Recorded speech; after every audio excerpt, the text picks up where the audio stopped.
but Mr. President, with respect to Latin America and the developments there in the last week plus, yes. What are the circumstances under which you would send American troops to Haiti? That's the first question. The second question is, when it comes to Cuba, what is your current thinking on American sanctions toward Cuba and the embargo? And today your press secretary said that communism is a failed ideology. I assume that's your view. I was wondering if you could also give us your view on socialism. And then for the Chancellor, the question is, Madam, the President said that you know the Oval Office as well as he does. I'm wondering if you could reflect on your exchanges with American presidents over the last 16 years, and particularly contrast the current president with his most immediate predecessor. In 2 minutes or less. Obviously, I know why they elected you president. Well, let me start off by answering the question relative to Haiti and Cuba. And communism is a failed system, universally failed system.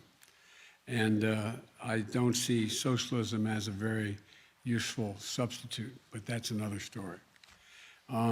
With regard to whether the circumstance in which we would send military troops to Haiti, we're only sending American Marines to our embassy to make sure that they are secure and nothing is out of whack at all.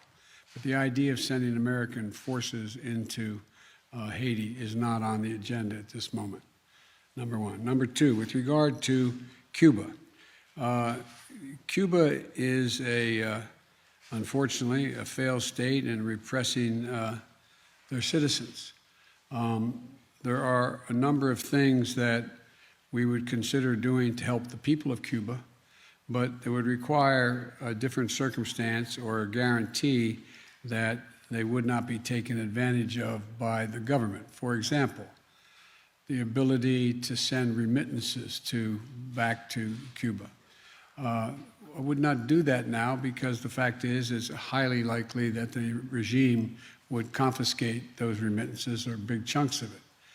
With regard to they need COVID they have a COVID problem in Cuba, I would be prepared to give significant amounts of vaccine if in fact I was assured an international organization would administer those vaccines and do it in a way that average citizens would have access to those vaccines.